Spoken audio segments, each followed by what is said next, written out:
நம்முடைய பிதாவாகிய கடவுளாலும் ஆண்டவராகிய இயேசு கிறிஸ்துவினாலும் அனைவருக்கும் கிருபையும் சமாதானம் உண்டாவதாக. இந்த தொழுகையின் ஆரம்பத்திற்காக துதி பாடலை பாடி நாம் ஆண்டவரை மகிமைப்படுத்துவோம்.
பூமியின் குடிகளே, எல்லாரும் கர்த்தரை கெம்பீரமாய் பாடுங்கள்.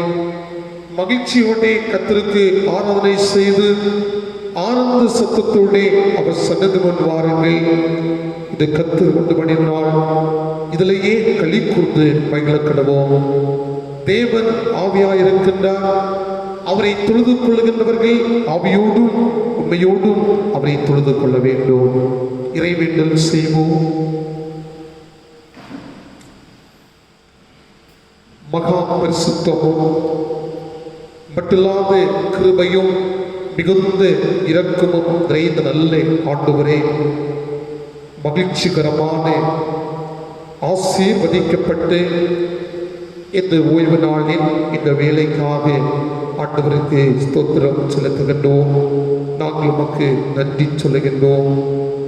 இரக்கம் நிறைந்தவரே, 2020 ஆண்டை ஆண்டவர் எங்களுக்கு தந்து 7வது மாதத்தையும் ஆண்டவர் எங்களுக்கு அருளி செய்து இந்த மாதத்தின் நிறைவு ஓய்வு நாளில் உம்முடைய சமூகத்தை நோக்கி நாங்கள் பார்க்க, ஆண்டவருக்கு நன்றிகளை ஏறெடுக்க ஆண்டவர் எங்களுக்கு தந்து கொண்டிருக்கின்ற கிருபைகளுக்காக நன்றி சொல்லுகின்றோம். அன்பு நிறைந்து ஆண்டவரே, இந்த மாதத்திலும் பலவிதமான வேதனைகள், கண்ணீரின் பாதைகள், நோயின் தாக்கம், பலவிதமான இன்னல்கள் மத்தியிலும் ஆண்டவர் எங்களை வழிநடத்தினேன். இந்த நேரத்திலும் குடும்பமாக இல்லத்திலிருந்து உம்முடைய திருச்சமூகத்தை நோக்கி பார்க்கின்ற பொழுது உம்முடைய அன்பை ஒவ்வொரு குடும்பத்தின் பிள்ளைகளும் பெற்றுக்கொள்ள ஆண்டவர் இரக்கம் செய்ய வேண்டும் என்று உம்மை நோக்கி மன்றாடுகின்றோம். இந்த தொழுகையிலும் பாடுகின்ற பாடல்கள், படிக்கின்ற திருமறை பகுதி, சிந்திக்கின்ற ஆண்டுடைய வார்த்தைகள் எல்லாம் ஆண்டவர் பார்வையில் அருமையாக இருக்க ஆண்டவர் நோக்கி நாங்கள் செபிக்கின்றோம். இரக்கத்தின் ஆண்டவரே, இந்த தொழுகையின் வழியாக உம்முடைய அன்பை நாங்கள் என்னுடைய வாழ்க்கையிலும் குடும்பத்திலும் பெற்று ஆண்டவரை மகிமைப்படுத்துவதற்குரிய கிருபைகளை ஆண்டவர் தாரும். தொழுகையை ஆண்டவர் பொறுப்பேற்று நடத்தும். துதிகர மகிமை யாவற்றையும் ஆண்டவருக்கே செலுத்துகிறோம். மீட்பர் போல சுமங்கேலும் அன்பு நிறைந்த நல்ல கடவுளே, ஆமென். ஆண்டவரை போற்று வண்ணமாக நாம் அனைவரும் எழுந்து இணைந்து ஞான பாடல்களில் 422வது ஞான பாடலை நாம் எழுந்து இணைந்து பாடுவோம். ஞான பாடல் எண் 422 மெய் தேவனை துதி என்ற பாடலை நாம் பாடுவோம்.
நின்றவாகி முறை முறையாக படிக்க வேண்டிய சங்கீதம் 99ஆம் சங்கீதம். சங்கீதம் 99.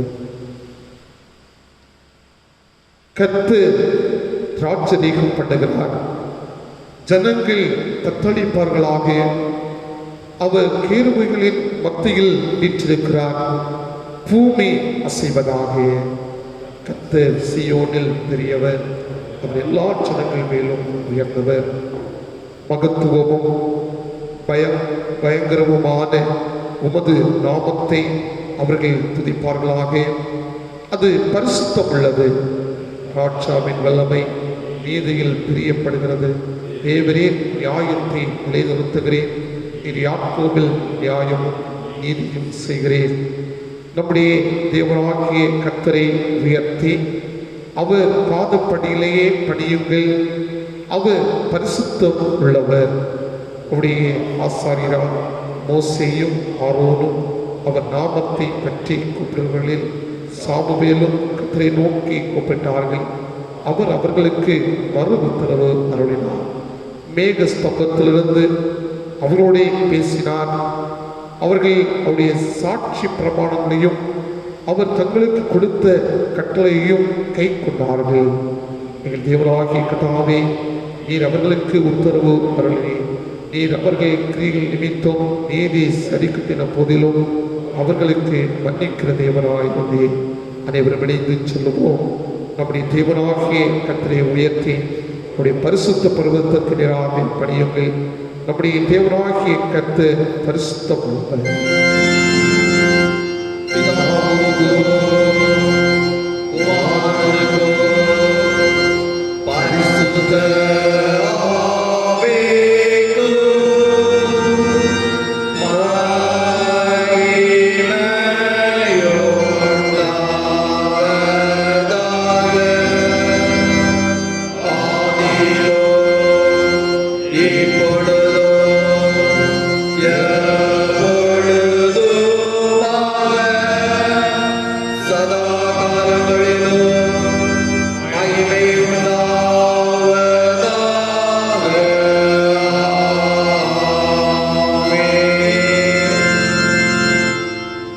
முழங்கால் படிகின்ற நம்முடைய பாவங்களை நாம் அறிக்கை செய்வோம்.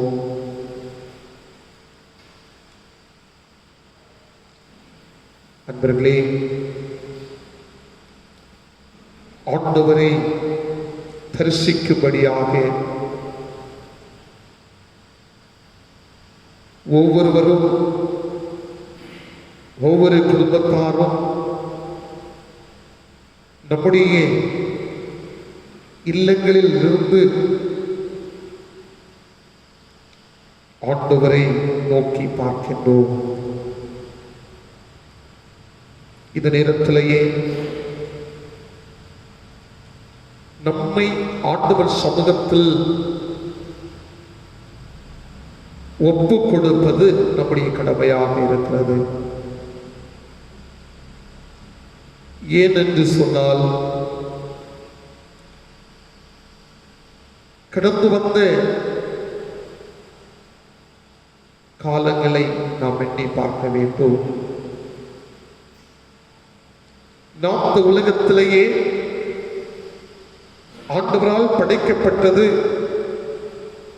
ஆண்டுடைய வழி எது என்பதை தெரிந்து அந்த வழியிலேயே நாம் எல்லாரும்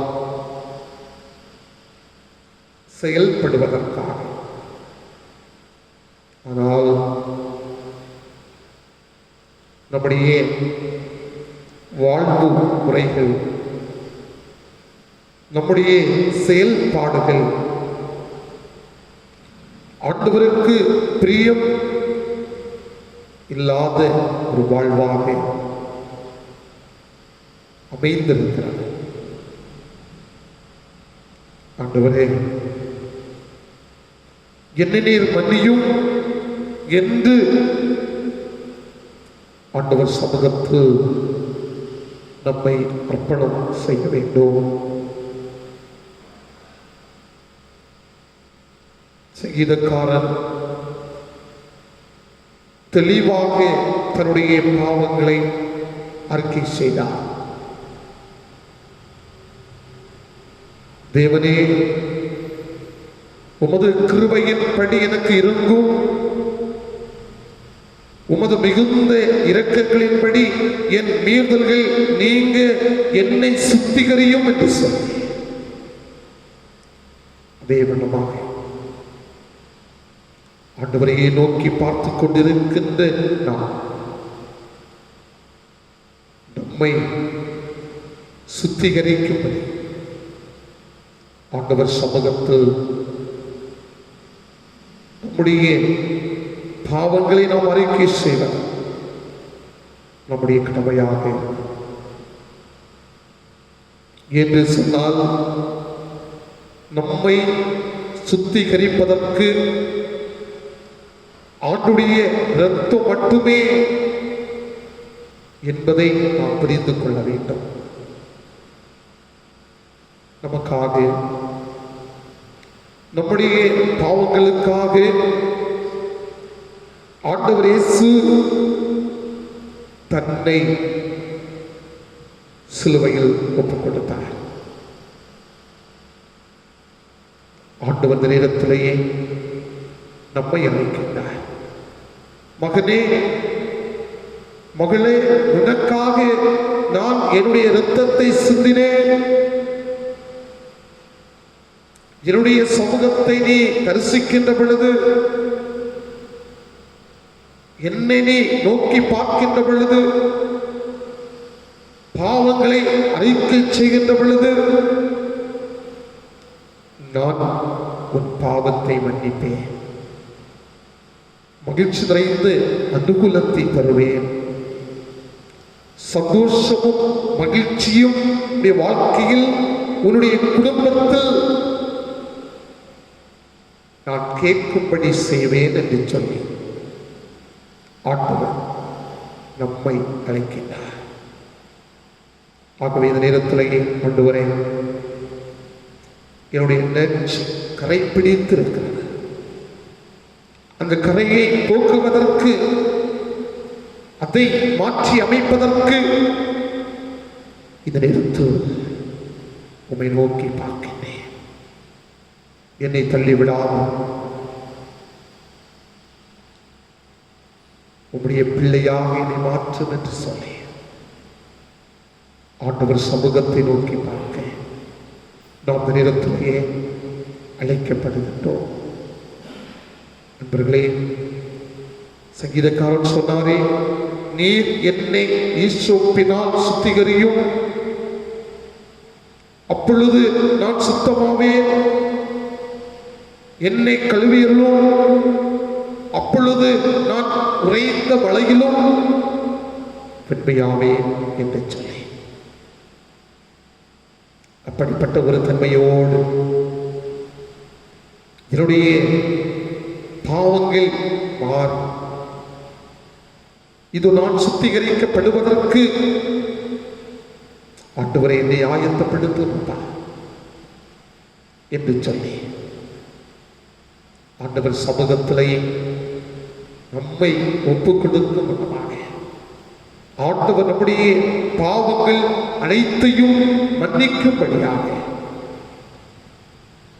நாம் பாவிதான், ஆனாலும் நேர் மாசற்ற ரத்தம் சிதறேன், வாயின்று என்னை கூப்பிட்டேன், என் மீட்டரையே வந்தேன் என்று பாடல் வரிகளை பாடி நம்முடைய பாவங்களை நாம் அறிக்கை செய்வோம்.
மிகுந்த இறக்கம் நிறைந்த ஆண்டவர் நம்முடைய பாவங்கள் எல்லாவற்றையும் மன்னித்து நம்முடைய வாழ்வை தூய்மைப்படுத்தி நம் அனைவரையும் நித்திய வாழ்வுக்கு நேராக வழிநடத்துவாராக.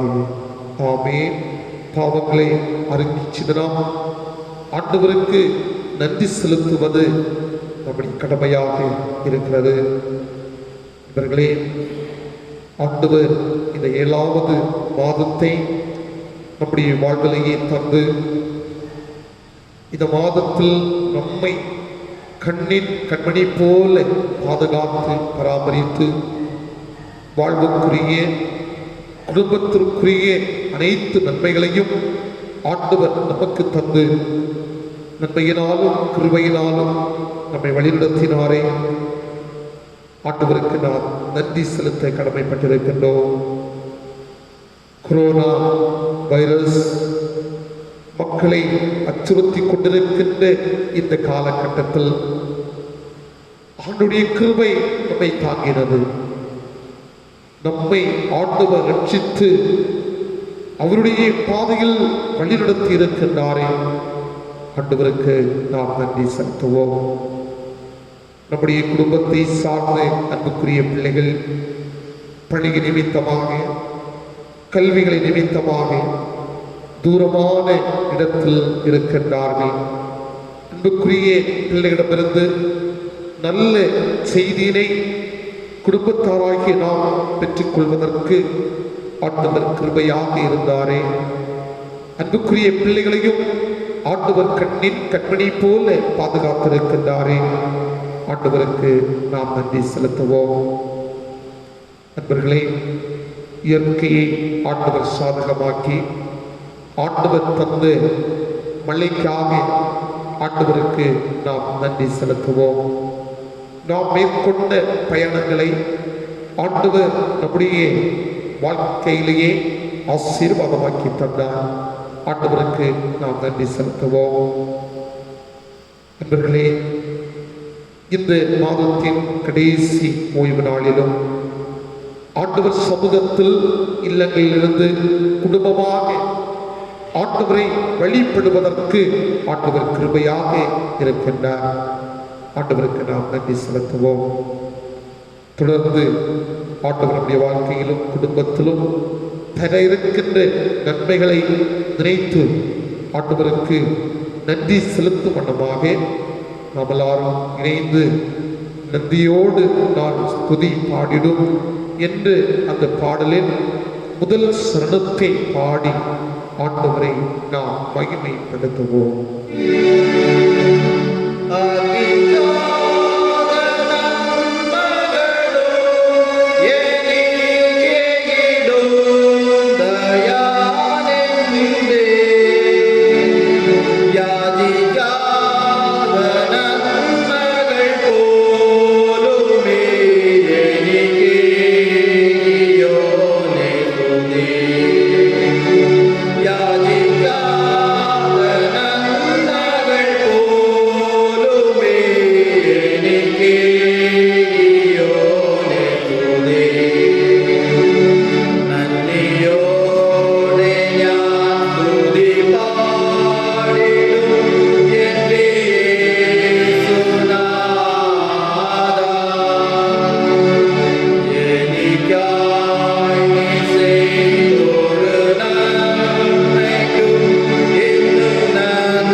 ஆண்டவர் இயேசு கற்றுத்தந்த ஜெபத்தை அனைவரும் இணைந்து சொல்லுவோம். பரமனிருக்கிற எங்கள் பிதாவே, உம்முடைய நாமம் பரிசுத்தப்படுவதாக, உம்முடைய ஆட்சி வருவதாக, உம்முடைய சுத்தம் பரமனிடத்தில் செய்யப்படுவது போல பூமியிலையும் செய்யப்படுவதாக. எங்கள் வேண்டிய ஆதரத்தை அன்றென்று எங்களுக்கு தாரும். எங்களுக்கு விதமாய் குற்றம் செய்வதற்கு நாங்கள் மன்னிக்கிறது போல எங்கள் பாவ குற்றங்களை எங்களுக்கு மன்னியும். எங்களை சோதனைக்கு பிரவேசிக்க பண்ணாமல் தீமையிலிருந்து எங்களை ரட்சித்துக் கொள்ளும். ராட்சியம் வல்லமையும் மகிமையும் என்று நீக்கப்படுவீர்களே. ஆமென்.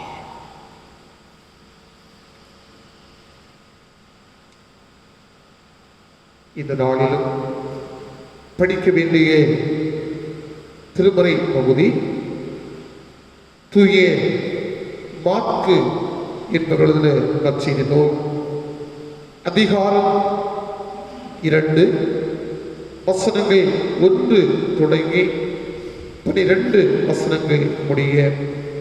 மாற்கு 2ஆம் அதிகாரம் வசனம் 1 தொடங்கி 12 வசனங்கள் முடிய படிக்கின்றேன், கேளுங்கள். சில நாட்களுக்கு பின்பு அவர் மறுபடியும் கப்பர்நகூமுக்கு போனார். அவர் வீட்டில் இருக்கிறார் என்று ஜனங்கள் கேள்விப்பட்டு உடனே வாசலுக்கு முன்னும் நிற்க இடம் போதாதபடிக்கு அநேகர் கூடியிருந்திருந்தார்கள். அவர்களுக்கு வசனத்தை போதித்தார்.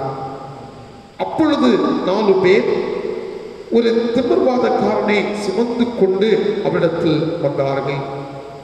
ஜன கூட்டத்தின் நிமித்தம் அவருக்கு சமீபமாய் சேரக்கூடாமல் அவர் இருந்த வீட்டின் மேற்கூரையை பிரித்து திறப்பாக்கி திமிர்வாதக்காரன் கிடக்கிற படுக்கையை இறக்கினார்கள்.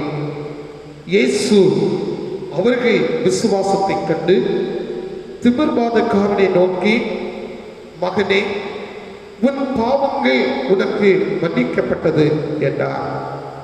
அங்கே உட்கார்ந்திருந்த வேத பாரகரில் சிலர், இவன் இப்படி தேவ தூஷணம் சொல்லுகிறதென்ன?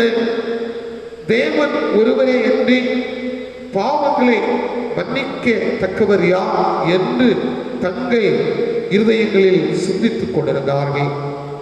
அவர்கள் தங்களுக்குள்ளே இப்படி சிந்திக்கிறார்கள் என்று இயேசு உடனே தம்முடைய ஆவியில் அறிந்து அவர்களை நோக்கி, நீங்கள் உங்கள் இதயங்களில் இப்படி சிந்திக்கிறதென்ன? உன் பாவங்கள் உனக்கு மன்னிக்கப்பட்டதென்று சொல்வதோ, எழுந்து உன் படுக்கை எடுத்துக்கொண்டு நடவென்று சொல்வதோ எது எளிது? பூமியிலே பாவங்களை மன்னிக்க மனுஷகுமாரனுக்கு அதிகாரம் உண்டு என்பதை நீங்கள் அறிய வேண்டும் என்று சொல்லி திமிர்வாதக்காரனை நோக்கி, நீ எழுந்து உன் படுக்கை எடுத்துக்கொண்டு உன் வீட்டுக்கு போ என்று உனக்கு சொல்கிறேன் என்றார். உடனே அவன் எழுந்து தன் படுக்கையை எடுத்துக்கொண்டு எல்லாருக்கும் முன்பாக போனான். அப்பொழுது எல்லோரும் ஆச்சரியப்பட்டு, நாம் ஒரு காலம் இப்படி கண்டதில்லை என்று சொல்லி தேவனை மகிமைப்படுத்தினார்கள். உடனே அவன் எழுந்து தன் படுக்கை எடுத்துக்கொண்டு எல்லாருக்கும் முன்பாக போனான். அப்பொழுது எல்லாரும் ஆச்சரியப்பட்டு, நாம் ஒரு காலம் இப்படி கண்டதில்லை என்று சொல்லி தேவனை மகிமைப்படுத்தினார்கள் என்பதை படிக்க வேண்டிய திருமறை பகுதி படித்து முடிந்தது. கிறிஸ்துவே உமக்கு புகழ்ச்சி உண்டாகட்டும்.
ஜெபிப்போம். அன்பு நிறைந்து நல்ல ஆண்டவரே, இந்த நேரத்திற்காக ஆண்டவருக்கு நன்றி சொல்லுகின்றோம். இந்த நேரத்திலும் உடைய வார்த்தைகளை நாங்கள் சிந்திப்பதற்காக எங்களை நாங்கள் ஆயத்தப்படுத்துகின்றோம். ஆண்டவர் தாமே எங்கள் ஒவ்வொருவரோடு செயல்பட வேண்டும் என்று இறைவன் இயேசுவின் இன்பமுள்ள நாமத்தில் ஜெபிக்கின்றோம். அன்பு நிறைந்த நல்ல கடவுளே, கிறிஸ்துவில் மிகவும் பிரியமானவர்களே, மீண்டுமாக உங்களை எல்லாம் வாழ்த்தி வரவேற்றுக் கொள்வதில் நான் மிக்க மகிழ்ச்சி அடைகின்றேன். ஊரடங்கு உத்தரவு 19வது ஞாயிற்றுக்கிழமை. இந்த நாட்களிலும் கொரோனா வைரஸுடைய தாக்கம் இந்த நாட்களில் அதிகமாக இருந்து வருகிறதை நாம் எல்லாரும் அறிவோம். அரசு சொல்லியிருக்கின்ற அந்த திட்டங்களுக்கு நாம் செவி சாய்த்து நம்மை ஆண்டவர் சமூகத்தில் ஒப்புக் கொடுத்து ஒவ்வொரு நாளும் கண்ணின் கண்மணியை போல பாதுகாத்துக் கொள்ளும். இந்த கொரோனா வைரஸ் தேசங்களை விட்டு அகன்று போகட்டும் என்று சொல்லி நாம் ஆண்டவரை நோக்கி மன்றாடுவது நம்முடைய கடமை. இம்மட்டும் வழிநடத்தின கடவுள் இன்னும் ஆண்டவர் நம்மை வழிநடத்துவார். இந்த வாரத்திலேயே நாம் ஒரு புதிய மாதத்திற்குள்ளாக கடந்து செல்லுகின்றோம். இந்த புதிய மாதம் நம் அனைவருக்கும் ஆசீர்வாதங்கள் நிறைந்த ஒரு மாதமாக அமைய எல்லாம் வல்ல இறைவன் உதவி செய்வாராக. இந்த நாளிலும் சற்று நேர சிந்தனைக்கு துணையாக தெரிந்து கொண்ட திருமறை வசனம், திருமறை பகுதியாக படிக்க கேட்டு தூய மாற்கு என்பவர்களது நற்செய்தி நூல் 2ஆம் அதிகாரம் 9வது வசனத்தை நான் படிக்கின்றேன், கேளுங்கள். உன் பாவங்கள் உனக்கு மன்னிக்கப்பட்டது என்று சொல்வதோ, எழுந்து உன் படுக்கை எடுத்துக்கொண்டு நடவென்று சொல்வதோ எது எளிது என்று சொல்லி ஆண்டவர் இயேசு இந்த பகுதியிலேயே ஒரு திமிர்வாத காரணை நோக்கி குறிப்பிடுகிறதை இந்த பகுதி நமக்கு தெளிவாக சொன்னார்.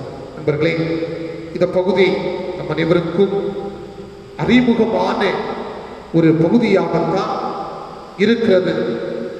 என்றால் இந்த காலகட்டத்தில் இந்த பகுதியை நாம் ஆராய்ந்து பார்ப்பது அது நம்முடைய கடமையாக இருக்கிறது. இந்த பகுதியை நாம் பல நிலைமைகளில் புரிந்து கொள்ளலாம். எப்படியெல்லாம் என்று சொன்னால், யாரும் கண்டிராத ஒரு விடுதலை என்கின்றதை இந்த பகுதி நமக்கு சுட்டி காட்டுகிறது. இந்த பகுதி பாரம்பரியங்களை கடந்து விடுதலை கொடுக்கின்ற ஒரு பகுதியாக இந்த பகுதி அங்கே சொல்லுகிறது. என்றாலும் இதை நாம் ஆன்மீக சிந்தனையில் இதை நாம் பார்க்கின்ற பொழுது, பாவத்தில் ஆழ்ந்த மானிடரை கரை சேர்க்கின்ற மனுமைந்தன் என்று இந்த பகுதியை நாம் புரிந்து கொள்ளலாம். பாவத்தில் ஆழ்ந்த மானிடரை கரை சேர்க்கின்ற மனுமைந்தன் என்று சொல்லி நாம் பார்க்கிறோம். இந்த பகுதியிலேயே, அதாவது ஒரு கிறிஸ்தவனுடைய பணி எவ்விதமாக இருக்க வேண்டும் என்று சொல்லி கற்றுக்கொள்வதற்கு இந்த பகுதி சிறப்பான ஒன்றாக இருக்கிறது. அது எப்படி என்று சொன்னால், ஒரு கிறிஸ்தவனுடைய முக்கிய பணி என்ன என்று சொன்னால், அதுல 2 பணிகளை இந்த பகுதி நமக்கு தெளிவாக சொல்லுகிறது. ஒன்று என்ன என்று சொன்னால், கடவுளை மக்களிடம் கொண்டு வருவது முதல் பணி, ஒரு கிறிஸ்துவுடைய பணி. 2வது பணி என்ன என்று சொன்னால், மக்களை கடவுளிடம் கொண்டு வருவது. இந்த 2 செயல் திட்டங்களும் இந்த பகுதியிலேயே தெளிவாக நமக்கு சொல்லப்படுகிறது. கடவுளை, அதாவது மக்களிடம் கொண்டு வருவது என்று சொன்னால், அது இயேசுநாதருடைய ஒரு பணியாக இந்த பகுதியிலே நாம் பார்க்கின்றோம். இன்னும் மக்களை கடவுளிடம் கொண்டு செல்வது என்று சொன்னால், இந்த பகுதியிலேயே 4 மனிதர்களை நம்மால் பார்க்க முடிகிறது.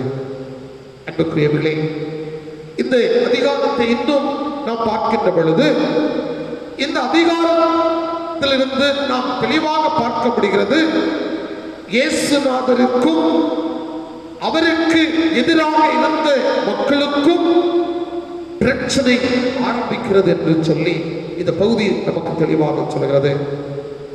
இந்த பகுதியை ஆண்டவர் இயேசு ஒரு இல்லத்தில் இருந்தார் என்று சொல்லி நாம் பார்க்கின்றோம். அந்த வீடு என்பது நாம் அநேகமாக பேதுருடைய வீட்டை தான் இது குறிக்கிறது என்று சொல்லி இந்த பகுதியை பிடித்து பார்க்கின்ற பொழுது நம்மால் புரிந்து கொள்ளப்படுகிறது. அது மட்டுமல்ல, இந்த இல்லத்தை குறித்து ஒரு கருத்தை நாம் தெளிவாக புரிந்து கொள்ள வேண்டும். அந்த காலத்திலேயே யூத அதாவது வீடுகளுக்கு வெளியே அதாவது கூரைக்கு செல்வதற்கு படிக்கட்டுகள் இருந்ததா இதை நாம் புரிந்து கொள்ள வேண்டும். அந்த வீடுடைய கூரைகள் நாம் அமைத்திருக்கின்ற அந்த வீட்டின் கூரைகளைப் போல இல்லாமல் மொட்டை மாடிகளைப் போல அது தட்டையாக இருந்ததா. அது மட்டுமல்ல, அந்த கூரை பலகைகளினாலும் வக்கோலினாலும் வேயப்பட்டு அது களிமண்ணினால் மூடப்பட்டதாக இருந்ததா. இந்த மொட்டை மாடி கூரைகளில் மக்கள் ஜெபிப்பதற்காக சொல்லுவார்களாம், ஆண்டவரை ஆராதிப்பதற்காக அந்த ஒவ்வொரு இல்லத்தாரும் அந்த இல்லத்தினுடைய அந்த மொட்டை மாடிகளில் கடந்து செல்வார்களாம். இதை நாம் அப்போஸ்தலர் 10வது அதிகாரம் 9வது வசனத்தை நீங்கள் அந்த கடைசி பகுதியை நீங்கள் படித்து பார்க்கின்ற பொழுது அங்கே பேதுரு 6ஆம் மணி நேரத்திலேயே ஜெபம் பண்ணும்படி அங்கே மேல் வீட்டில் ஏறினான் என்று சொல்லி அந்த பகுதி நமக்கு தெளிவாக சொல்லுது. எப்படி இருந்தாலும் ஆண்டவர் இயேசு ஒரு இல்லத்திலேயே அவர் அங்கே இருக்கிறார் என்று கேள்விப்பட்ட பொழுது அநேக ஜனங்கள் கடந்து வருகின்றார்கள். அந்த இல்லம் நிரம்பி வழிகிறது. அங்கு அந்த ஆண்டவர் இயேசு இருக்கின்ற இடத்தில் சென்று ஆண்டவர் இயேசுவை பார்க்க முடியாத ஒரு சூழ்நிலையில் அங்கே மக்கள் கூட்டம் நிரம்பி இருக்கின்றார்கள். இயேசு அந்த மக்களுக்கு கடவுளுடைய வார்த்தையை போதித்தார் என்று சொல்லி நாம் பார்க்கின்றோம். அன்புக்குரியவர்களே, இந்த நேரத்தில் தான் 4 மனிதர்கள் அங்கே வீட்டிலேயே முடங்கி கிடந்து ஒரு திமிர்வாதக்காரனை அவன் படுத்த படுக்கையாக இருந்து அந்த படுக்கையோடு ஆண்டவர் இயேசு இருக்கின்ற இடத்திலேயே அழைத்து வந்தார், அங்கே கொண்டு வந்தார்கள் என்று சொல்லி திருமுறை நமக்கு தெளிவாக சொல்லுகிறது.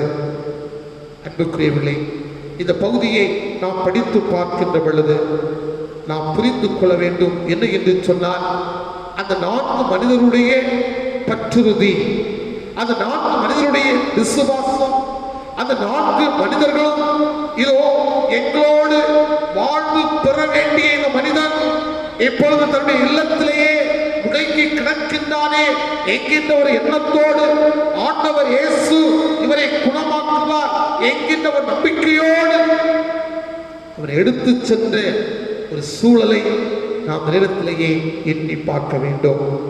இன்றைய காலகட்டத்தை நாம் எடுத்துக்கொள்வோம். வயது முதிர்ந்த நிலைமையிலேயே சில நம்முடைய இல்லங்களில் இருந்து என்னுடைய வாழ்க்கை எப்படி இருக்கும், நான் பட்ட பாடு போதும், ஆண்டவரே நீர் என்னை எடுத்துக்கொள்ளும் என்று வேண்டுதல் செய்து கொண்டிருக்கின்ற இந்த ஒரு காலகட்டத்தை நாம் பார்க்க முடிகிறது. என்னை உம்மோடு இணைத்துக் கொள்ளும் என்று வேதனையோடு சொல்லுகின்ற ஒரு சூழலை நாம் பார்க்க முடிகிறது. அது மட்டுமா நண்பர்களே, அதாவது சுற்றுலா இடங்களில் நாம் கடந்து செல்லுகின்ற பொழுது அந்த இடங்களை நாம் பார்க்கின்ற பொழுது அநேக மக்கள் ஆதரவற்ற மக்களாக அங்குமங்குமாக சுற்றி கொண்டிருப்பதை பார்க்க முடிகிறது. எப்படிப்பட்டவர்கள் என்று சொன்னால், மனவளர்ச்சி குந்தியோ, முடக்குவாதமற்றோ, கண் தெரியாதவர்கள், வாய் பேச முடியாதவர்கள் என்று அவர்களை பார்க்க முடிகிறது. இடத்தில் கேட்டால் சொல்லுவார்கள், எங்களை நாங்கள் சுற்றுலா செல்கிறோம் என்று அழைத்து வருவார்கள். இந்த இடத்திலேயே அவர்கள் எங்களை விட்டுவிட்டு இல்லத்திற்கு கடந்து சென்று விடுவார்கள் என்று சொன்னால் அந்த நோயுடைய கொடுமை இதோ உறவினர்கள் கைவிட்டு செல்லுகின்ற ஒரு நிலைமையினை இன்றைய சுற்றுலா இடங்களில் நாம் பார்க்க முடிகிறது. அவர்கள் அனாதைகளைப் போல அலைந்து திரிகிறதை நாம் பார்க்க முடிகிறது. என்று சொன்னால் நோயுடைய கொடுமை, நோயின் கொடுமையின் காரணமாக இல்லத்தார் அவர்களை எப்படியாவது துரத்தி விட வேண்டும், அவர்கள் இல்லத்தில் இருக்கக்கூடாது என்கின்ற ஒரு சூழ்நிலையில் அங்கே புறம்பே தள்ளப்பட்ட ஒரு சூழ்நிலையில் வாழ்ந்து கொண்டிருக்கின்றனர்.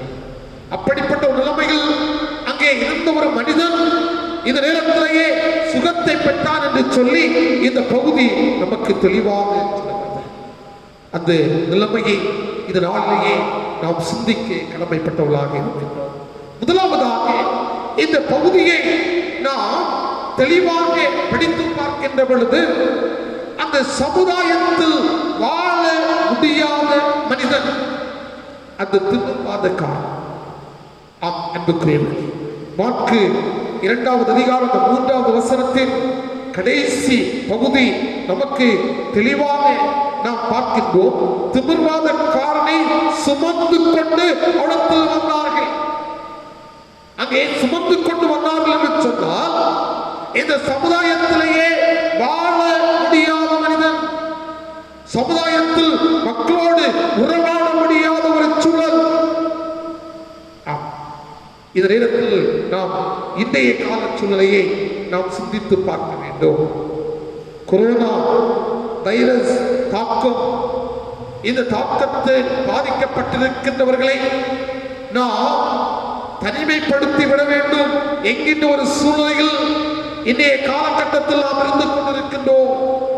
தனிமைப்படுத்துகின்ற ஒரு நிலைமை, அவர்களோடு பேச முடியாது, அவர்களுக்கு தேவையான உணவுகளை கொடுக்க முடியாது, அவர்கள் தனிமைப்படுத்தப்பட்ட ஒரு நிலைமையில் இருக்கிறதை நாம் பார்க்க முடிகிறது.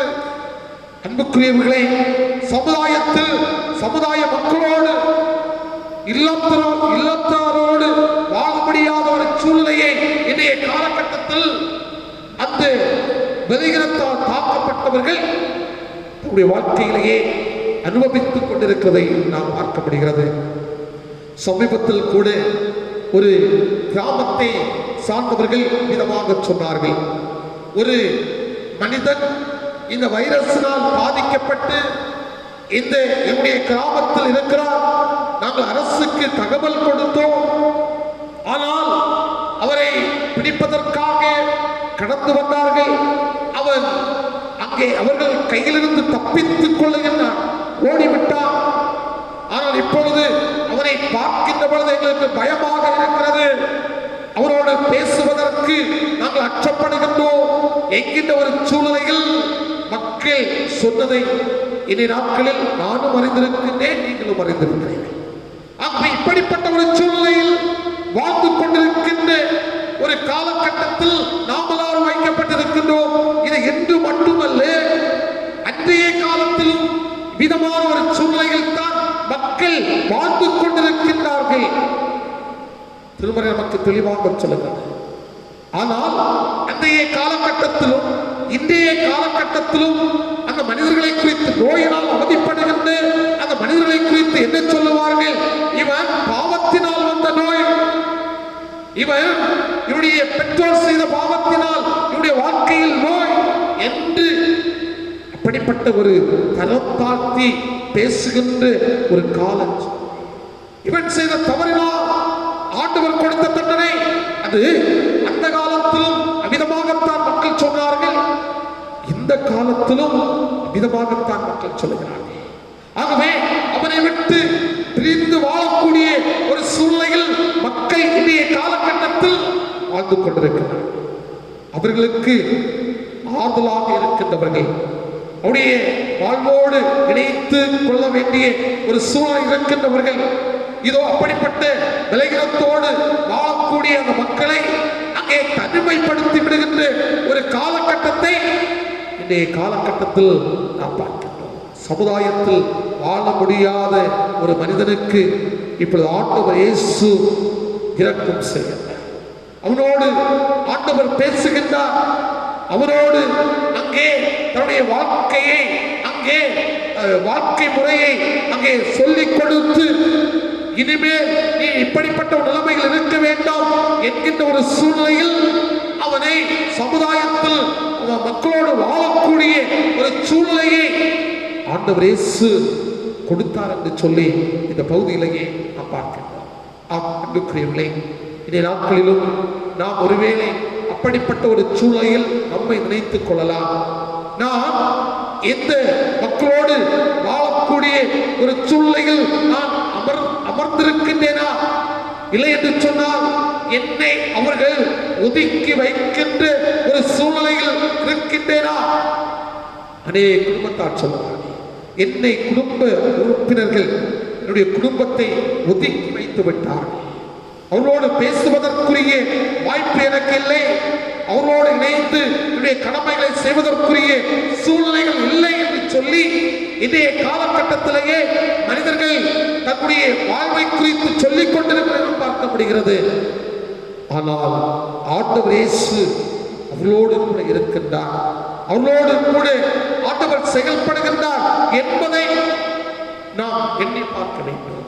சிலர் நம்முடைய வாழ்க்கையிலேயே ஏற்பட்ட பிரச்சனை நிமித்தமாக, வேதனை நிமித்தமாக பலவிதமான அந்த கஷ்டங்களை சகித்துக் கொண்டிருப்பார்கள்.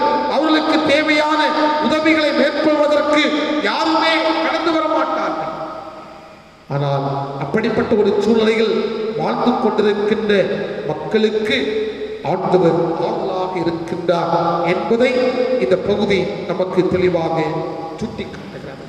அன்பர்களே, இரண்டாவதாக இந்த பகுதியில் சொல்லப்பட்டிருக்கின்ற நபர்கள் பற்றுறுதி கொண்ட 4 பேர்.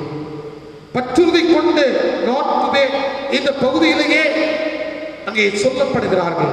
அங்கே மார்க்கு 2ஆம் அதிகாரம் 4வது வசனத்தின் அந்த கடைசி பகுதியை நாம் படித்து பார்க்கின்ற பொழுது அந்த 4 பேரை குறித்து அந்த பகுதி நமக்கு சொல்லுகிறது. எப்படி அவர் இருந்த வீட்டின் மேற்கூரையை பிரித்து திறப்பாக்கி திமிர்வாதக்காரன் கிடக்கிற படுக்கையை இறக்கினார்கள் என்று சொல்லி இந்த பகுதி நமக்கு தெளிவாக சொல்லும். பாருங்கள், இதை சிந்தித்து பார்க்க வேண்டும். இது எப்படிப்பட்ட ஒரு சூழ்நிலையில் நடந்திருக்கும்? நான் ஏற்கனவே அந்த யூதருடைய இல்லம் எப்படிப்பட்டதாக இருந்திருக்கும் என்று சொல்லி நான் சொன்னேன். அது பலகையினால், அந்த பலகையின் மேல் அக்கோல் போடப்பட்டு களிமண்ணால் பூசப்பட்டிருக்கும். ஆகவே அப்படிப்பட்ட ஒரு இடத்தை திறப்பாக்கி அந்த திமிர்வாதக்காரன் படுத்திருக்கின்ற அந்த படுக்கையை அவர்கள் இறக்கி இருப்பார்கள் என்று சொன்னால் எவ்வளவு கஷ்டங்கள்! ஒருவேளை அவர்கள் நினைத்திருக்கலாம், இந்த சூழ்நிலையில் அந்த திமிர்வாதக்காரனை ஆண்டவர் இயேசு இருக்கின்ற இடத்தில் இறக்கினார். ஒருவேளை ஆண்டவர் இயேசு என்ன நினைப்பார்? ஏன் இப்படி இறக்கிறீர்கள், நீங்கள் அவரை வெளியே விட்டுவிடுங்கள் என்று சொல்லி சொல்லுவாரோ என்கின்ற ஒரு கேள்வி. இல்லை என்று சொன்னார், இந்த இல்லத்தினுடைய உரிமையாளர் என்னை பல நிலைமைகளிலேயே அவர் ஏசி இருக்கலாம். ஆக இப்படிப்பட்ட ஒரு சூழ்நிலை குழப்பங்களின் மத்தியிலும், ஆனால் அவருடைய அந்த திறமையை பாருங்கள். அங்கே 4 பேரும் அந்த திமிர்வாதக்காரன் கிடக்கின்ற அந்த படுக்கையை அவர்கள் இயேசுநாதர் இருந்த அந்த இல்லத்தை அங்கே திறப்பாக்கி இறக்கினார்கள் என்று சொல்லி தெளிவாக சமுதாயத்தில் வாழ முடியாத மனிதரை அங்கே சமூகத்தோடு இணைப்பதற்காக, சமூகத்தோடு இணைந்து வாழ்வதற்காக அந்த 4 மனிதர்களும் அங்கே முன் வருகிறார்கள் என்று சொல்லி திருமறை நமக்கு தெளிவாக சொல்லுங்கள். பாருங்கள், திருமறையில் இதோடு ஒரு நிகழ்வை இன்னும் நாம் நினைத்து பார்க்கலாம். அந்த நல்ல சமாரியனுடைய நிகழ்வை நாம் நினைத்து பாருங்கள். ஒரு கள்ளர் கையில் அகப்பட்டு அங்கே குற்றுயிராக ஒருவன் கிடக்கின்றான். பாருங்கள், ஒரு ஆசாரியன் லேவியர் அந்த மனிதனை கண்டு அங்கே பக்கமாக விலகி என்று திருமறை நமக்கு தெளிவாக சொல்லுகிறது. ஆனால் அந்த நல்ல சமானுடைய தியாகத்தை நாம் நினைத்து பார்க்க வேண்டும். அவன் எவ்வளவு ஒரு தியாகத்தோடு அந்த மனிதனை கட்டூக்கினான் பாருங்கள். அவன் மேற்கொண்டிருக்கின்ற பயணம் தடைப்பட்டது. அவர் வைத்திருந்து உணவுப் பொருட்கள் செலவிடப்படுகிறது, மருந்து பொருட்கள் செலவாகின, அவனுக்கு தேவையான உதவிகள் எல்லாம் அங்கே செய்கின்றான். பாருங்கள், அவன் ஒரு இடத்திற்கு நல்ல ஆடைகளை உடுத்திக் கொண்டு போகின்ற பொழுது அந்த ஆடைகள் எல்லாம் அங்கே இரத்த கரைகள். இதையெல்லாம் நாம் எண்ணி பார்க்க வேண்டும். தன்னுடைய வாகனம் பயன்படுத்த வேண்டிய ஒரு சூழ்நிலை அந்த இடத்தில் இருந்தது என்று சொல்லி நாம் பார்க்கின்றோம். அன்புக்குரியவர்களே, இரவு வெகு தூரம் வெகு நேரம் விழித்திருக்க வேண்டிய ஒரு சூழ்நிலை வந்தது என்று சொல்லி நாம் பார்க்கின்றோம். இதெல்லாம் எதற்காக? அந்த மனிதன் என்ன செய்ய வேண்டும்? இதிலிருந்து காப்பாற்றப்பட வேண்டும். அவரை ஒரு சத்திரத்திலேயே அங்கே ஒப்புவித்தான். இன்னும் என்ன சொல்லுகின்றார்? இவனுக்கு வேண்டிய செலவுகளை எல்லாம் செய்யுங்கள், நான் திரும்பி வருகின்ற பொழுது நான் அதற்குரிய கிரயத்தை நான் தருவேன் என்று சொல்லி அவன் கடந்து சென்றதை நாம் பார்க்க நல்ல சவால். அன்புக்குரியவர்களே, அதே நிலைமையில் தான் இந்த 4 மனிதர்களும், இந்த மனிதன் இதோ ஆண்டவர் இயேசுவின் மூலமாக குணப்பட வேண்டும், அவர் எங்களோடு வாழ வேண்டும் என்று சொல்லி கிறிஸ்துவின் மீது வைத்திருந்த பற்றுறுதி, அசைக்க முடியாத நம்பிக்கை, அந்த கூட்டு நெரிசலை கண்டு பயப்படாமல் உள்ளம் அங்கே, அதாவது நல்லவர் உள்ளம் உடையவர்களாக அந்த மனிதனை அங்கே இறக்கிறார்கள் என்று சொல்லி நாம் பார்க்கின்றோம். அன்புக்குரியவர்களே, இந்த உலகத்திலேயே நாம் எல்லாரும் வாழ்வு பெற்றிருக்கின்றோம். நாம் ஆண்டவர் விரும்புகின்ற பணிவிடைகளை செய்வதற்காக, ஆண்டவர் விரும்புகின்ற காரியங்களை நாம் இந்த உலகத்தில் நிறைவேற்றுவதற்காக ஒரு சமயத்திலேயே ஒரு உடைந்த மண்பானை விதமாக பேசியதா என்ன என்று சொன்னால், நான் நன்றாக இருந்த பொழுது தண்ணீரை தாங்கினேன். அழகாக சொல்லுகிறது, நான் நன்றாக இருந்த பொழுது தண்ணீரை தாங்கினேன், நான் ஓட்டை விழுந்த போது பொருட்களை அடைத்து அந்த பொருட்களை பாதுகாத்தார்கள் என்று சொன்னது. ஆனால் நான் மீண்டுமாக உடைந்த பொழுது என்னுடைய, அதாவது அந்த கழுத்து பகுதியை எடுத்து இனி ஒரு பானையை வைப்பதற்காக என்னை பயன்படுத்தினார்கள். அந்த இடத்திலும் நான் உடைந்த பொழுது சிறுவர்கள் எல்லாம் என்னை எடுத்து விளையாடும்படி என்னை அதாவது பயன்படுத்தினார்கள் என்று சொல்லி அந்த பானை, மண் பானை விதமாக சொன்னதார். பாருங்கள், நான் இதோ என் உடைந்த பொழுதிலும் என்னை பல நிலைமைகளிலேயே பயன்படுத்தினார்கள். அப்படி என்று சொன்னால் நம்முடைய பயன்பாடு எப்படிப்பட்ட ஒரு பயன்பாடாக இருக்கிறது? நாம் எந்த நிலைமையில் ஆண்டவருக்காக பயன்படுகின்றோம்? நான் ஏற்கனவே சொன்னது போல இந்த மனிதர்கள் இதோ அந்த திமிர்வாத காலனை ஆண்டவர் பக்கமாக அழைத்துக் கொண்டு சென்றார்கள். ஆண்டுடைய அன்பை பெற்றுக் கொள்வதற்காக, ஆண்டுடைய பிரசனத்தை பெற்றுக் கொள்வதற்காக அவர்கள் உதவியாக இருந்தார்கள் என்று சொல்லி திருமறை நமக்கு தெளிவாக சொல்கிறது. அன்புக்குரியவர்களே, நம்முடைய செயல்பாடுகள், நம்முடைய திட்டங்கள் எல்லாம் எப்படிப்பட்ட ஒரு நிலைமையில் இருக்கிறது? இந்த 4 மனிதனுடைய திட்டங்கள், அந்த மனிதன் விடுதலை பெற வேண்டும் என்கின்ற ஒரு நிலைமையில் அவர்கள் செயல்பட்டதை தெளிவாக பார்க்கப்படுகிறது. பாருங்கள், 3வதாக இந்த பகுதியிலேயே சமயவாதிகளை பற்றி இந்த பகுதி நமக்கு தெளிவாக குறிப்பிடுகிறது. பாருங்கள், அதை மார்க் 2வது அதிகாரம் 7வது வசனத்தை நாம் படித்து பார்க்கின்ற பொழுது அந்த சமயவாதிகள் என்ன சொல்லுகிறார்கள்? அங்கே ஆண்டவர் இயேசுவை குறித்து அங்கே தேவ தூஷணம் சொல்லுகிறது. என்ன ஆண்டவர் ஏன் இப்படிப்பட்ட நிலைமையில் சொல்லுகின்றார்? என்ன என்று சொன்னால், அந்த மனிதன் சுகத்தை பெற்றுக் கொள்வதற்கு ஆண்டவர் முயற்சிகளை செய்து அவரை சுகப்படுத்தினார். ஆனால் அந்த நேரத்திலேயே இந்த சமயவாதிகள் இவன் இப்படி செய்வதற்கு இதோ இவனுடைய பாவங்களை மன்னித்து இவனுக்கு விடுதலை கொடுப்பதற்கு இவன் தகுதியுள்ளவனா என்று அவர்கள் சிந்தித்துக் கொண்டிருந்தார்கள். பாருங்கள், அந்த சிந்தனைகளை எல்லாம் ஆண்டவர் இயேசு அறிந்து கொண்டார் என்று சொல்லி அங்கே நாம் பார்க்கிறோம். என்று சொன்னால் அவருடைய மனம் பொறுக்கவில்லை. சமுதாயத்தில் வெளியே தள்ளப்பட்ட மனிதனை இவர் குணப்படுத்தினார், உடைய பாவங்களை மன்னித்திருக்கின்றார். எப்படி இது எல்லாம் இவர் அந்த கடவுளை பழிக்கிறார் என்று சொல்லுகிறார். எவ்வளவு அங்கே ஆண்டவர் இயேசுவை குறித்து சொல்லுகின்றார்கள், இவன் கடவுளை பழிக்கிறான். வார்த்தையை இப்படி இவன் தேவதூசனம் சொல்லுவது கடவுளை பழிப்பதற்கு ஒப்பாக இருக்கிறது. கடவுள் ஒருவரை தவிர மனிதனுடைய பாவத்திற்கு விடுதலை கொடுக்க யாரால் முடியும் என்பது அந்த யூதருடைய கருத்து. ஆனால் இங்கு இயேசுநாதர் இந்த துமர்வாதக்காரனுடைய பாவத்தை மன்னித்து உடைய வாழ்க்கையில் சுகத்தை கொடுத்து அனுப்பினார் என்று சொல்லி நாம் பார்க்கிறோம். ஆம், யோவான், அதாவது முழுக்கு முனிவர் யோவான் முன்னரே சாட்சி கொடுத்தார். எப்படி? இவர் எல்லா மக்களுக்கும் விடுதலை கொடுக்கின்ற தேவ ஆட்டுக்குட்டி என்கின்றதை அவர் மக்களுக்கு தெளிவுபடுத்தினார். ஆனால் இதையும் இந்த சமயவாதிகள் அங்கே எண்ணி பார்க்கவில்லை. அன்புக்குரியவர்களே, இன்றைய சமய அதாவது சூழ்நிலையை நாம் எண்ணி பார்க்கின்ற பொழுதும் அமிதமாகத்தான். அன்புக்குரியவர்களே, அரசு இதோ சமுதாயத்தால் அதாவது பல நிலைமைகளிலே பொறுப்புகளை பெற்றிருக்கின்றவர்களும் இவைகளையெல்லாம் கண்டுகொள்ளாமல் பல நிலைமைகளே தவித்துக் கொண்டிருக்கின்ற, பல சூழ்நிலையில் வாழ்ந்து கொண்டிருக்கின்ற மக்களை எல்லாம் கண்டு கொள்ளாதவர்களாக இன்றைய காலகட்டத்தில் இருப்பதை நாம் பார்க்க முடிகிறது.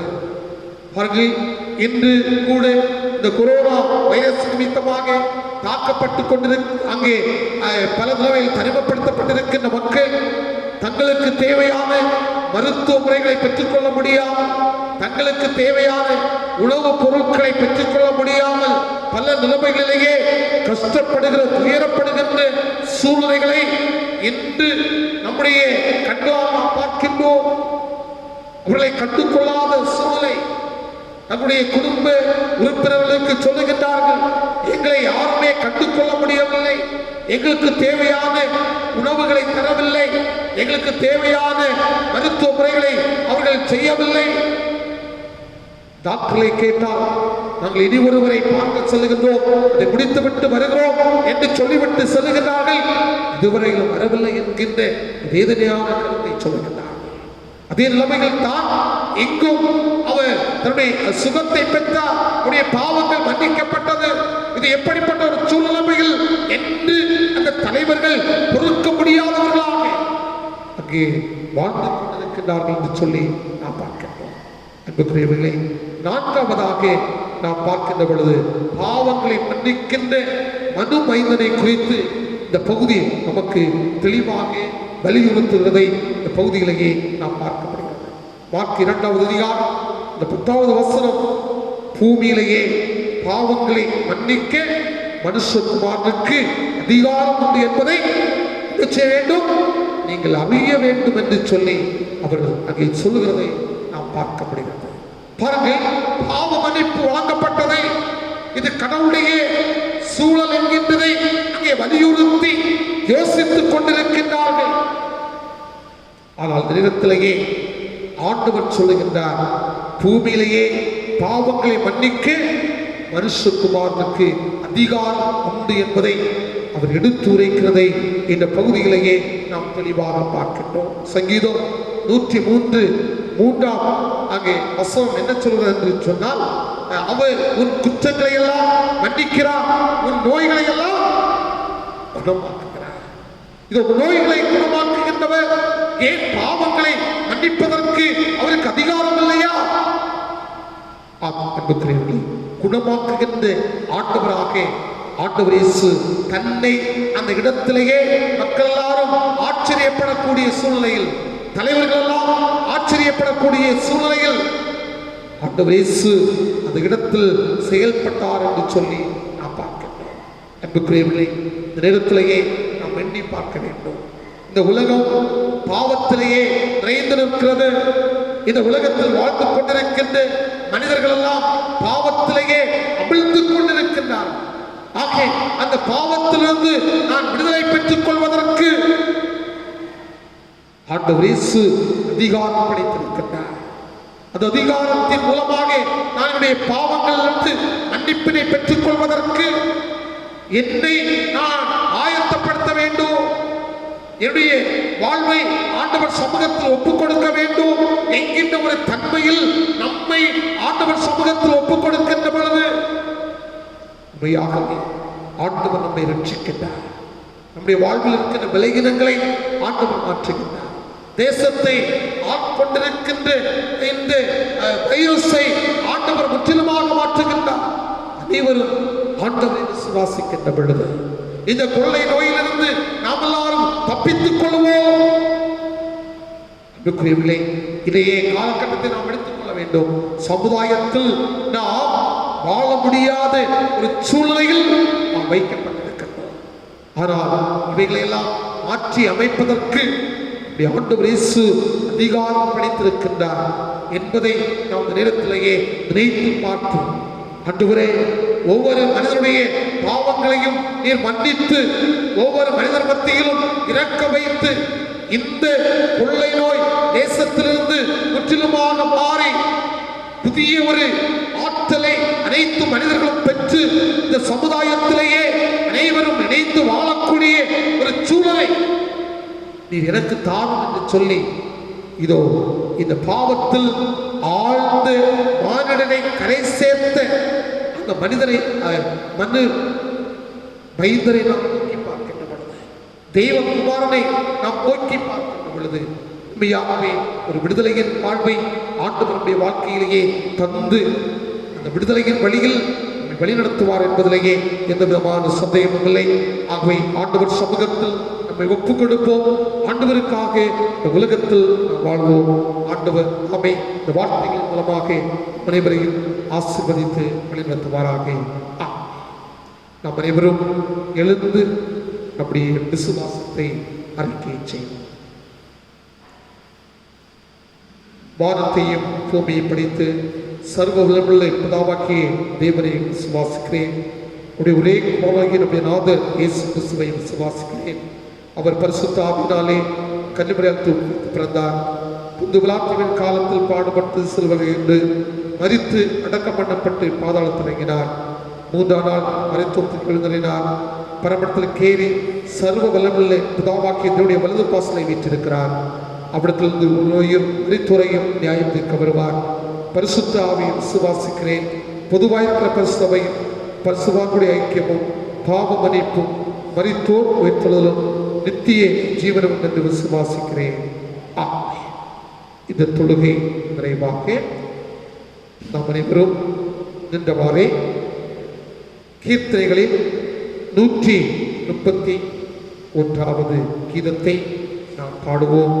கீதம் எண் 131. இயேசுவின் நாமமே திருநாமம், முழு இருதயத்தால் தொழுவோம் நாம் என்ற பாடலை நாம் அனைவரும் இணைந்து பாடுவோம்.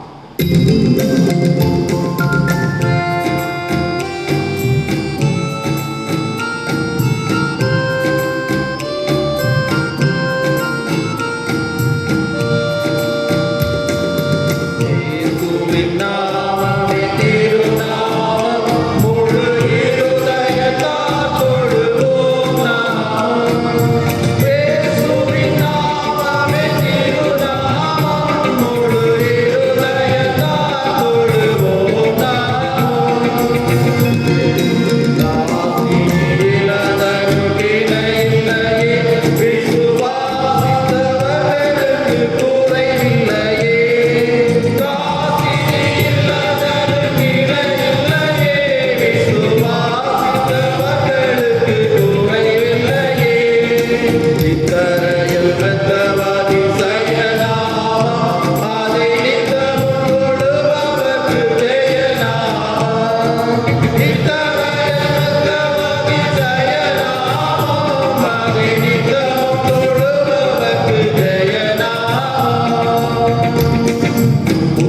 விண்ணவரும் மண்ணுடன் கொண்டாடும் நாமம் தாடும் வேதாளம் கண்டு வாயத்தோடும் நாமம் விண்ணவரும் மண்ணுடன் கொண்டாடும் நாமம் தாடும் வேதாளம் கண்டு வாயத்தோடும் நாமம் மற்றனுடன் இரட்டை செய்யும் உபகாரி பிரிய பாவ பிணிதவிக்கும் பரிகாரி மற்றனுடன் இரட்டை செய்யும் உபகாரி பிரிய பாவ பிணிதவிக்கும் பரிகாரி இயேசுவின் நாமமே திருநாமம் முழு இருதயத்தால் தொழுவோம் நாமம் இயேசுவின் நாமமே திருநாமம் முழு இருதயத்தால் தொழுவோம் நாமம். நின்றவாறே செபிப்போம். அன்பும் இரக்கமும் நிறைந்து நல்ல ஆண்டவரே, ஆசீர்வதிக்கப்பட்டு இந்த ஓய்வு நாளுக்காக ஆண்டவருக்கு நன்றி சொல்கின்றோம். இரக்கம் நிறைந்தவரே, உம்முடைய ஆலயத்தில் கடந்து வந்து உம்மை ஆராதிக்க முடியவில்லை என்று சொன்னாலும் இல்லங்களிலிருந்து குடும்பமாக உம்முடைய திருச்சமூகத்தை வாஞ்சிப்பதற்கு ஆண்டவர் தந்து இல்லாத கிருபைகளுக்காக ஆண்டவருக்கு ஸ்தோத்திரம் செலுத்துகின்றோம். இரக்கத்தின் ஆண்டவரே, திருமறையை நாங்கள் படித்து சிந்திக்கின்ற பொழுது நீ பாவத்தில் ஆழ்ந்த மானிடரை கரை சேர்க்கும் மனு மைந்தராக செயல்பட்டீர் என்று சொல்லி திருமறை எங்களுக்கு தெளிவாக வலியுறுத்துகிறது. தந்தையே, சுகம் பெற வந்த அந்த திமிர்வாதக்காரனை பார்த்து உன் பாவங்கள் உனக்கு மன்னிக்கப்பட்டதென்று சொல்லி வாழ்வில் இருந்து அந்த பலகீனத்தை மாற்றி சமுதாய மக்களோடு இணைந்து வாழக்கூடிய ஒரு தருணத்தை கொடுத்தீர் என்று சொல்லி ஆண்டவரின் திருமறையை நாங்கள் படித்து பார்க்கின்ற பொழுது, சிந்தித்து பார்க்கின்ற பொழுது புரிந்து கொள்ளப்படுகிறது. இந்த நேரத்தில் ஆண்டவரே, நான் தனிமையில் அமர்ந்திருக்கின்றேன். என்னோடு பேசுவதற்கு, என்னுடைய காரியங்களை குறித்து ஆலோசிப்பதற்கு எனக்கு யாரும் துணை இல்லையே. என்னுடைய வாழ்வில் இருக்கின்ற இந்த பலகீனத்தை போக்குவதற்கு நான் பல நிலைமைகளிலேயே மருத்துவர்களை அணுகியும் அந்த பலகீனம் என்னை விட்டு நீங்கவில்லை என்று சொல்லி வேதனையோடு துயரத்தோடு இருக்கின்ற ஒவ்வொரு பிள்ளைகளுக்காக இந்த நேரத்திலேயே ஆண்டவர் திருச்சமூகத்தை நோக்கி பார்க்கின்றோம். தந்தையே, உம்மை நோக்கி பார்க்கின்ற பொழுது, உம்முடைய திருச்சமூகத்தை அன்புக்குரிய பிள்ளைகள் தரிசிக்கின்ற பொழுது வாழ்க்கையில் ஆண்டவருடைய பிரசன்னத்தை பெற்று மகிழ்ச்சி நிறைந்து அனுகூலம் உடைய வாழ்க்கையில் செயல்பட ஆண்டவர் ஒவ்வொருவருக்கும் துணை தர வேண்டும் என்று ஆண்டவர் நோக்கி நாங்கள் ஜெபிக்கின்றோம். பயத்தோடு, தோல்வியோடு, நோயோடு, பிரச்சனையோடு, வறுமையோடு, கைவிடப்பட்ட ஒரு நிலைமையோடு இருக்கின்ற அனைத்து பிள்ளைகளையும் ஆண்டவர் கண்ணோக்கி அருள வேண்டும் என்று ஆண்டவர் நோக்கி நாங்கள் ஜெபிக்கின்றோம். இந்த நாட்களிலும் கொரோனா வைரஸ் நிமித்தமாக அநேக மக்கள் பாதிக்கப்பட்டிருக்கிறதையும் பாதிக்கப்பட்டு கொண்டிருக்கிறதையும் ஆண்டவர் அருகே, ஆண்டவரே, எங்களுடைய மாவட்டமும் அநேக மக்கள் இந்த கொரோனா வைரஸினால் பாதிக்கப்பட்டிருக்கிறதை ஆண்டவர் அறிகின்றேன். ஒவ்வொரு பிள்ளைகளோடு ஆண்டவர் செயல்படுவீராக. எங்களை உங்களுடைய சமூகத்தில் ஒப்புக் கொடுக்கின்ற பொழுது ஆண்டுடைய பிரசன்னத்தை வாழ்க்கையிலும் குடும்பத்திலும் நிறைவாக பெற்று, ஆண்டவரே, இதை இக்கட்டான இந்த காலத்தில் நாங்கள் எல்லாரும் ஆண்டுடைய பராமரிப்பை பெற்று ஆண்டவருக்காக நாங்கள் வாழ ஆண்டவர் எங்கள் ஒவ்வொருவரையும் ஆயத்தப்படுத்த வேண்டும் என்றும் உம்முடைய சட்டையின் வரவிலேயே நாங்கள் ஆண்டவரை மறைக்கப்பட்டவர்களாக காணப்பட ஆண்டவர் எங்கள் ஒவ்வொருவருக்கும் உதவி செய்ய வேண்டும் என்று ஆண்டவருக்கு ஜெபிக்கின்றோம். இரக்கத்தின் ஆண்டவரே, நாட்களிலும் மருத்துவமனைகளில் அனுமதிக்கப்பட்டிருக்கிற ஒவ்வொரு பிள்ளைகளோடு ஆண்டுடைய விசேஷ கிருபை தங்கியிருக்கட்டும். உம்முடைய கரம் ஒவ்வொரு பிள்ளைகளையும் சுகப்படுத்துவதாக. மருத்துவ முறைகளை தருகின்றதான டாக்டர்ஸ்களுக்காக நாங்கள் ஜெபிக்கின்றோம். இன்னும் ஆண்டவரே மருத்துவமனைகள் பணியாற்றுகின்ற ஒவ்வொரு பிள்ளைகளுக்காக ஜெபிக்கின்றோம். தூய்மை பணியாளர்களுக்காக நாங்கள் ஜெபிக்கின்றோம். காவல்துறையினருக்காக நாங்கள் ஜெபிக்கின்றோம். எல்லாரையும் ஆண்டுடைய கரத்தில் ஒப்புக் கொடுக்கின்றோம். வேண்டிய பாதுகாவலை அந்த பிள்ளையுடைய வாழ்க்கையில் ஆண்டவர் தர வேண்டும் என்று ஆண்டவரோடு நாங்கள் வேண்டுதல் செய்கின்றோம். இரக்கம் நிறைந்து ஆண்டவரே எங்களை முற்றிலுமாக இப்படி சமூகத்தில் ஒப்புக் கொடுக்கின்றோம். இல்லங்களிலிருந்து ஆண்டுடைய பிரசனத்தை ஒவ்வொரு பிள்ளைகளும் நிறைவாக பெற்றுக்கொள்ள ஆண்டவர் ஒவ்வொருவருக்கும் துணை தர வேண்டும் ஜெபிக்கின்றோம். இந்த வாரத்திலும் பிறந்த நாளை நினைவு கூறுகின்ற அன்புக்குரிய பிள்ளைகளோடு ஆண்டுடைய கிருபை நிறைவாக தங்கியிருக்க வேண்டும் ஜெபிக்கின்றோம். உயர் கல்விக்காக ஆயத்தப்படுகின்ற அன்பு பிள்ளைகளோடு ஆண்டுடைய கிருபை நிறைவாக இருக்கட்டும். அன்பு பிள்ளைகள் நிறைத்திருக்கின்ற வண்ணம் உயர் கல்வியை வாழ்க்கையில் பெற்றுக்கொள்ள ஆண்டவர் ஜெபிக்கின்றோம். நாட்களிலும் கல்வியிலும் இருக்கின்ற தடைகளை ஆண்டவர் மாற்றுவீராக. அன்புக்குரிய பிள்ளைகள் செய்கின்ற பணிவிடைகளை ஆண்டவர் ஆசீர்வாதமாக்கி தருவீராக. ஆண்டவரே போக்கில் வரத்திலும் ஆண்டவர் ஒவ்வொரு பிள்ளைகளோடு கூட இருக்க வேண்டும் என்று ஆண்டவர்களுக்கு நாங்கள் ஜெபிக்கின்றோம். இன்னும் தந்தையே நாட்களிலும் வேலை வாய்ப்புகள் இல்லாமல் இருக்கின்ற பிள்ளைகளுக்கு ஆண்டவர் வேலை வாய்ப்புகளை தர வேண்டும் என்று ஆண்டவரோடு ஜெபிக்கின்றோம். நம்முடைய திருச்சபைக்காக திருப்பணிகளுக்காக ஸ்தோத்திரம். ஆண்டவரை தொடர்ந்து இந்த திருச்சபையின் மூலமாக ஆண்டுடைய அன்பை ஒவ்வொரு குடும்பத்தின் பிள்ளைகளும் பெற்றுக்கொள்ள ஆண்டவர் துணை தருவீராக. இந்த நாட்களிலும் ஆண்டவர் இந்த திருச்சபையின் சார்பில் 1000 இல்லம் வாங்க வேண்டும் என்று சொல்லி நாங்கள் முயற்சிக்கின்றோம். ஆண்டவர் தாமே அந்த காரியத்தையும் ஆண்டவர் வாய்க்கப்பட வேண்டும் என்று உம்மை நோக்கி நாங்கள் வேண்டுதல் செய்கின்றோம். இதற்காக கொடுக்கின்ற உழைக்கின்ற ஜெபிக்கின்ற எல்லா பிள்ளைகளையும் ஆண்டவர் ஆசீர்வதிப்பீராக. இந்த நேரத்திலும் ஆலயத்திலேயே படைக்கப்பட்டிருக்கின்ற அனைத்து காணிக்கைகளையும் ஆண்டவர் ஏற்றுக்கொள்ள வேண்டும் என்று ஆண்டவருக்கு நாங்கள் ஜெபிக்கின்றோம். அன்பு பிள்ளைகள் ஆண்டவருக்காக தங்களை ஒப்புக் கொடுக்கின்ற பொழுது தங்களுடைய வருமானத்திலிருந்து காணிக்கைகளை ஆண்டவர் சமூகத்தில் படைக்கின்ற பொழுது மென்மேலும் ஆசீர்வாதங்களை கண்டு ஆண்டுடைய இரக்கத்தை பெற்று ஆண்டவருக்காக வாழ ஆண்டவர் ஒவ்வொரு பிள்ளைகளையும் குடும்பத்தையும் ஆண்டவர் ஆயத்தப்படுத்த வேண்டும் என்று ஜெபிக்கின்றோம். இந்த வாரம் முழுவதுமாக ஆண்டவர் ஒவ்வொருவரையும் ஒவ்வொரு குடும்பத்தின் பிள்ளைகளையும் கண்ணின் கண்மணி போல பாதுகாத்துக் கொள்ளும்.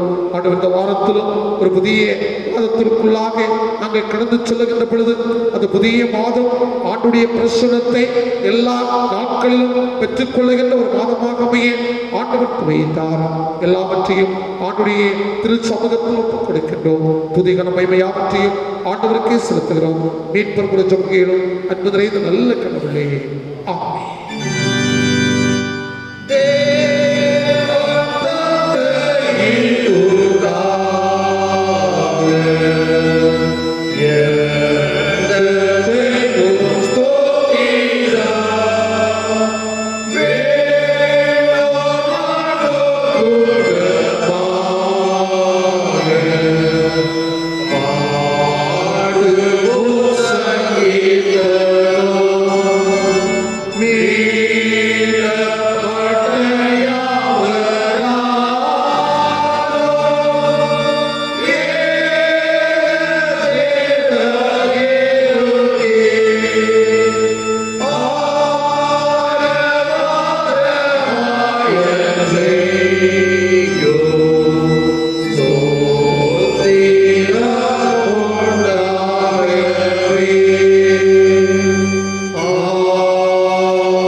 உங்களை காக்க கடவுள்.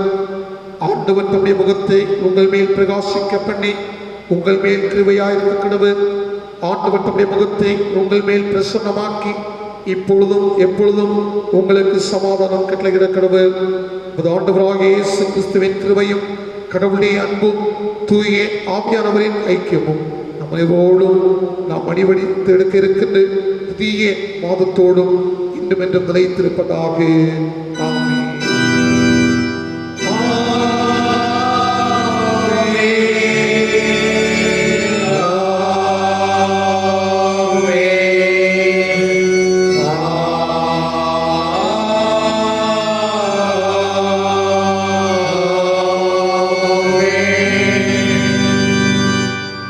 ஆண்டவர் உங்களோடு இருப்பாராக. சமாதானத்துடைய சென்று வாருங்கள். கர்த்தருடைய நாமம்